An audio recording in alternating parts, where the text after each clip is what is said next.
from our studios in New York City, this is Charlie Rose. We are in Omaha, Nebraska for a conversation with Warren Buffett. Like so many people, I got up this morning in New York and read the New York Times editorial page, and I found the following column written by him. It is an op-ed which is called "Stop Coddling the Super Rich." Here are some excerpts. Our leaders have asked for shared sacrifice, but when they did the asking, they spared me. I checked with my mega-rich friends to learn what pain they were expecting. They too were left untouched. While the poor and middle class fight for us in Afghanistan, and while most Americans struggle to make ends meet, we mega-rich continue to get our extraordinary tax breaks. Buffett speaks directly to the newly designated 12-member Supercommittee of Congress, outlining the stakes for the country. Americans are rapidly losing faith in the ability of Congress to deal with our country's fiscal problems.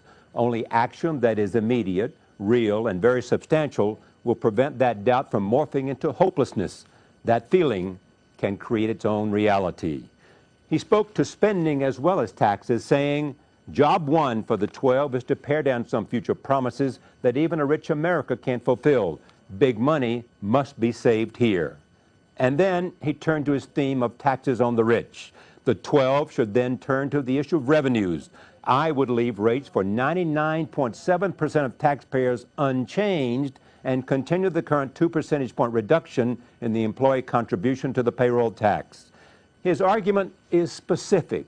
For those making more than $1 million, there were 236,883 of them in 2009. I would raise rates immediately on taxable income in excess of $1 million, including, of course, dividends and capital gains.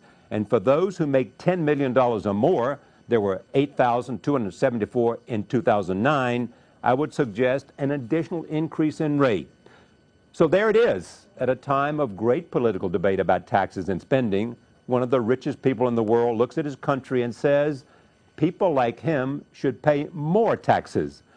Warren Buffett joins me now to talk about this column, the U.S. economy, the global economy, the deficit and the debt, and what he thinks we should do about taxes. I am pleased to have another conversation with my friend Warren Buffett. Welcome. Good to see you, Charlie. All right, this is not a new idea for you. No, it's not a new idea. I've done this 3 times in terms of checking in my office, and every time I come out to be the low taxpayer, but this time I got a little more upset than usual. So you got more upset and decided you wanted to write and express what central idea? Well, we've been hearing about shared sacrifice, and believe me, the people out there know what they're talking about on that. I mean, there is sacrifice going on all over this country, and we're talking about people making sacrifices about the promises that have been made to them in the future on some entitlements. So I decided to look around and see if any of my friends were being affected by shared sacrifice, and they, like me, are enjoying these extremely low tax rates, and in the very high percentage of the cases, the very rich are paying less in the way of taxes than the people to clean their offices. Between a 10-year period, and the rich, the rate they were paying has gone down, and more of them have much larger taxable income. Yeah, well, the IRS publishes statistics. They've done that since 1992, about the top 400 earners in the country. It's not the same every year. Those earners have had their income since 1992 quintupled. Now, I don't know very many of our listeners that are going to have had their earnings quintupled. During that same period, their tax rates have gone down from 29.5% overall to 21.5%. You're also in favor of spending cuts. We have to, Charlie. I mean, we are a very, very, very rich country. We've got close to, $48,000 of GDP per capita. If you'd told me when I was a kid that would happen, I would have thought you'd lost your marbles. But even a rich country has limits, and we have promised things that we can't deliver on, and that's a mistake. But we're also in the process undertaxing the very rich. What I propose, incidentally, would not touch the taxes of 99.7%. I'm talking about 0.3% of the American public. But the people from $1 million on up, I think, should be asked to share in a little of the sacrifice that we're all being asked to share in. What's the formula you're looking for? Well, I think what really gives the low rates to the very rich like me is the low tax on dividends and capital gains. If you take these rich people that the IRS singles out from 1992, they've almost had a tenfold increase in capital gains. They've had a tenfold increase almost in dividends. And those are taxed at 15%. And there's no payroll tax on it. Now, the payroll tax accounts for almost as much revenue to the government as the income tax. It's close. 800 billion plus on payroll taxes last year and about 900 billion on income taxes. That's where the money comes from in Washington. And they don't get any payroll tax to speak of on my income. I've got my tax return here. We're going to take a look at them in a moment. and I get taxed on up to 100,000, and my super rich friends get taxed up to 100,000, and that tax hits the people in my office very, very hard. Often they have a spouse working, so they get taxed on up to $200,000, that payroll tax, and that's at. This year we've had a waiver of 2 points, but that's normally at 15.3%. That alone is higher than the tax rate on capital gains or dividends. You point out that the average tax rate for people in your audience, the average rate for people in your office is 36% of taxable income. 36%, and nobody's below 33%. And incidentally, the lowest income person in the office is higher than the 33. They don't have the low rate. So from 33 to 41 they range, and they average 36. And I'm in there with a fat 17.4, I think it is. And why is that? Well, it taxes. If you make money with money, you get taxed at very low rates, 15% dividends and capital gains, no payroll tax. If you make money with muscle or hard work or sweat of your brow, you get taxed at rates that move on up. And most of the people, the middle class, gets taxed at rates of either 15 or 25 on their income tax, but then they get really hit hard on the payroll tax, and that's what brings the rates in our office up to an average of 36% if you leave me out. What has happened to the tax rate for the lowest 20%? The poor don't pay any. I mean, there's 80 plus million actual taxpayers that pay tax. Incidentally, some of the extremely wealthy don't pay, but that's an aberration. But no, the taxes are falling. The high rates are falling on the middle class and the upper middle class.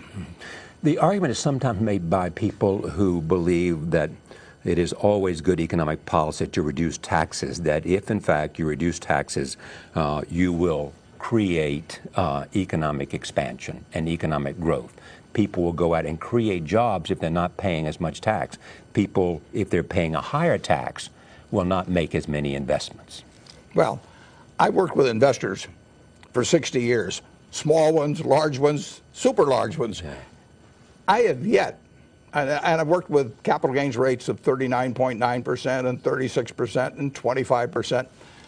I have yet to hear one person say to me, if I call you in the middle of the night, Charlie, and I say, Charlie, I've got this hot investment idea, your reaction is not to say, no matter what the tax rate, forget it, I'm going back to sleep because the capital gains rates are too high.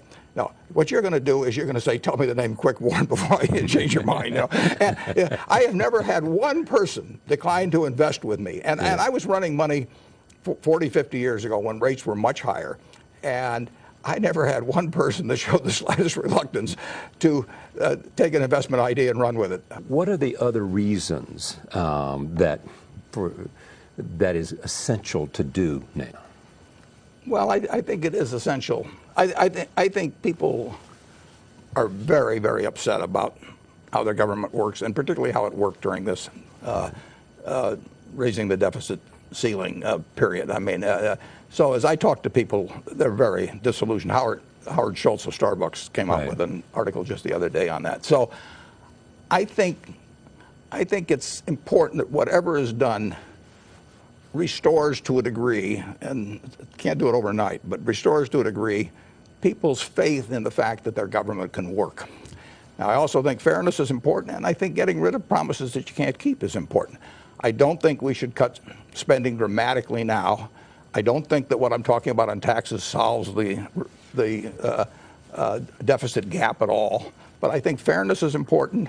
I think having a sensible long-term plan is important to explain, and I think having it be believable is terribly important, because people don't believe these out-year things generally with Congress. They've seen too much of what's happened. Is part of this, being in the position that you're in, you want to start a conversation about the reality of taxes? Sure. And the reality of balance and fairness? Yeah, I think the American people deserve to be educated unless fellows like me are paying in taxes, for example. But they have to be educated on the reality of future promises. They have to be educated on the necessity of running significant deficits when the economy is weak. I mean, there's a lot of things in terms of economic education.